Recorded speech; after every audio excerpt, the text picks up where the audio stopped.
Right now, 597,571 GMC and Chevrolet trucks and SUVs are sitting under a federal recall for an engine that can fail while you're driving it. Connecting rod or crankshaft, manufacturing defect confirmed. Some of those are Yukons. Most Yukons are not. The difference isn't the year on the window sticker, it's one specific engine, the 6.2-liter L87, built only from 2021 to 2024. Every other engine GMC has bolted into this SUV since 1999, 5 of them total, has its own completely separate story, and at least 2 of them have never once needed a fix for the failure we're about to walk through. So before you check the model year on your next used Yukon, check the engine badge instead, because that's the number that actually decides whether you're buying a great truck or a 5-figure repair bill.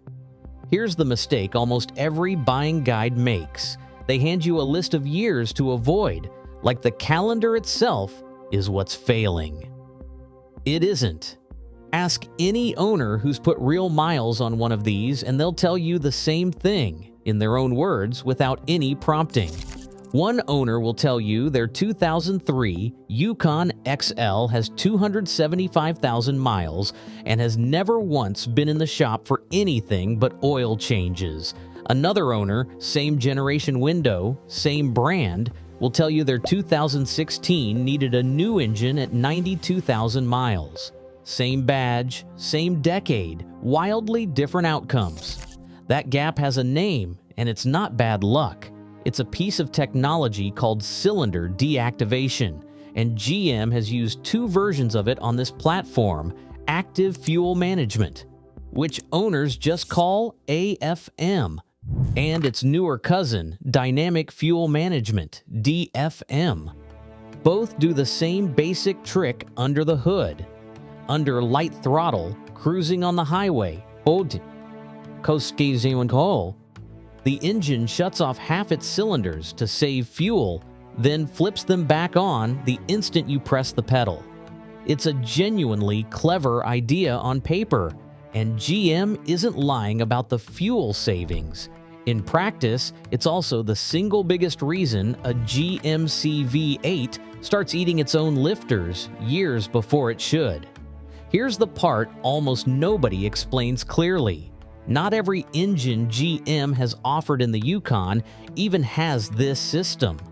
Some generations never had it at all, and owners consider those some of the toughest V8 engines the brand has ever built. So the real question was never, what year is this Yukon? It's, does this specific engine have AFM or DFM? And if it does, has it already started ticking? That's what we're checking, engine by engine, starting with the newest one, the one that just landed in a federal recall. And to be clear up front, this is the opposite of a brand trashing video. Owners of the right engine in this lineup are some of the most loyal, most vocal defenders of this platform you'll find anywhere, and by the end of this, you'll understand exactly why they feel that way and why other owners are dealing with a very different truck. Start with the newest engine GMC puts in the Yukon, the 6.2-liter L87. You'll find it in Yukons built from 2021 through 2024, most commonly on Denali and higher trims. This is the engine sitting at the center of the recall we opened with. GM's own filing says certain 2021 through 2024 Yukons, Yukon XLS, and their Sierra, Silverado, Suburban, Tahoe, and Escalade siblings built on the same shared platform can have a connecting rod, a crankshaft, or both that were not manufactured to the spec GM requires. When that happens, the engine can suffer real internal damage while you are actually driving it, up to and including complete engine failure. This is a documented manufacturer defect, confirmed and logged with federal regulators, covering close to 600,000 vehicles across GM's entire full-size lineup, not an internet rumor and not a YouTube theory. The exact recall campaign number is on screen right now if you want to look it up yourself. General Motors' fix is not a simple software flash either. Dealers are inspecting the engine and, depending on exactly what they find, either repairing it, replacing it outright, or for engines that pass inspection, adding a higher viscosity oil, a new fill cap, and a new oil filter as a preventive step, plus an update to your owner's manual. If you are shopping a 2021 through 2024 Yukon with this engine, that recall repair needs to already be done, and you want to see it documented on paper from the dealer, not just take a seller's word that it is fine. One more thing worth saying plainly, this is a manufacturing tolerance issue on specific parts, not a bad design, which is exactly why General Motors is repairing engines rather than redesigning them. We are about to walk backward through 4 more engines, and the story gets a lot more forgiving from here. Back up to the 5.3-liter engine GMC has used the longest on this platform, specifically its most recent version, the L83, and its updated cousin, the L84, which is what you will find in Yukons from around 2014 up through the 2021 redesign, after which the L84 became the only 5.3-liter offered, right alongside the newer 6.2. These are the engines most associated with the complaint that made AFM famous in owner forums everywhere, the lifter tick. Here is what that actually is, mechanically, not just as a scary phrase. AFM and its successor DFM in the L84 work by using special collapsing lifters that can go flat to shut off a cylinder on command. Those lifters depend on an oil supply that has to stay exactly right, at exactly the right pressure, at exactly the right time. When that goes even slightly wrong, from a manufacturing tolerance issue or simply deferred maintenance, the lifter can get stuck halfway collapsed or wear unevenly against the camshaft lobe. You will hear it before you ever see a warning light on the dash, a ticking or tapping noise from the engine bay, almost always louder on a cold start and quieter once the oil is warmed up and flowing properly. Owners who have actually lived through this tell the same story, almost word for word. It started as a faint tick they figured was nothing, and it turned into a full lifter and camshaft replacement, commonly a $3,000 to $5,000 repair at an independent shop, more at a dealer a few months later. It does not happen to every L83 or L84. Plenty of owners run these past 200,000 miles with nothing more than regular oil changes on schedule and treat the whole AFM failure story as overblown internet noise. But if you are looking at a Yukon with this engine, that cold start tick is the single most important sound to listen for on a test drive before the engine warms up and possibly hides it. Ask the seller if they will let you do a genuinely cold start. First thing, engine stone cold, not one that has already been idling in the driveway for 20 minutes before you showed up. A seller who hesitates on that request has usually already heard the noise themselves. If you are the kind of shopper who wants this same level of detail on every engine still ahead of us, subscribe now because there are 4 more, and they only get more forgiving from here. Go back another generation, and you land on the 5.3-liter LC9 and LMG, the engines GMC used in Yukons from roughly 2007 to 2013. This is where AFM cylinder deactivation actually started on this platform, and that matters because the lifter tick story in the last section didn't begin with a clean slate. It began here, over a decade earlier. These earlier AFM lifters share the same basic failure pattern as the newer ones: oil starvation to the deactivating lifter, excess oil consumption as an early warning symptom, and in the worst, most neglected cases, a full valve train job. The real difference with this generation is simply time in service. Any LC9 or LMG Yukon on the road today has had over a decade to either prove itself or show its problems out in the open in real ownership records. A clean example at high mileage, 200,000 plus with documented oil changes, is a genuinely strong signal.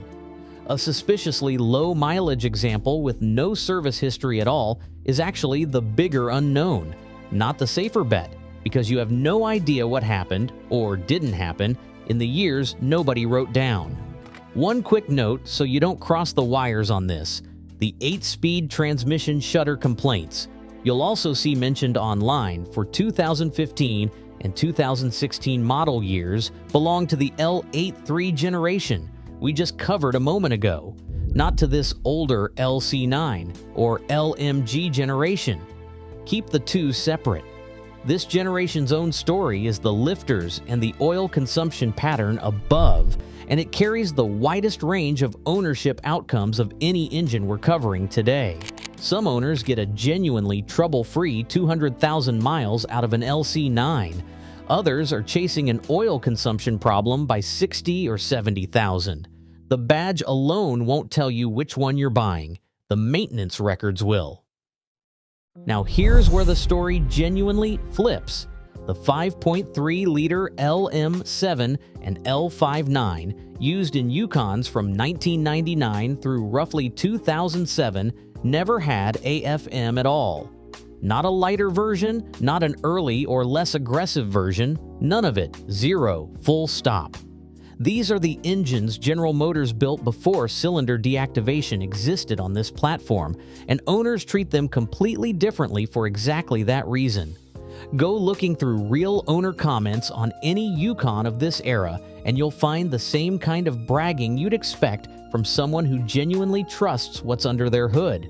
400,000 miles on the original motor, one owner citing 392,000 with nothing more than a transmission rebuild and routine maintenance over 2 decades, another at 267,000 and still running strong.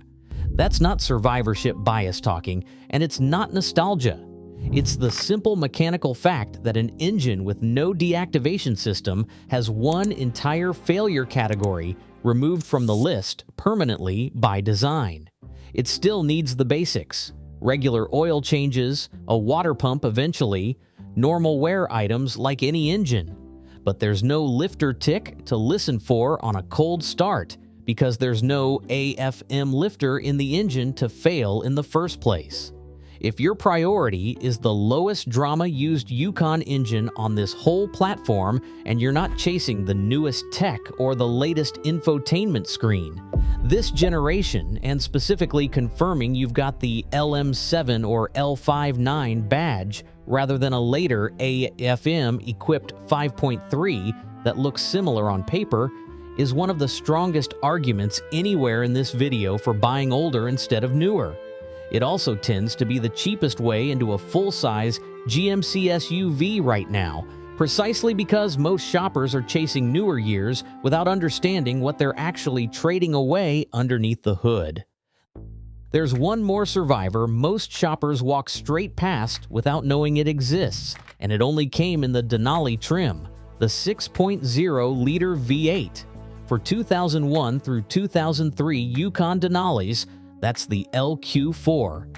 Starting in 2004 and running through 2006, GM introduced a higher compression version, the LQ9, marketed at the time as the Vortec HO 6000, sharing its tuning and its extra 10 horsepower and 10 pound-feet of torque with the Silverado SS of that same era.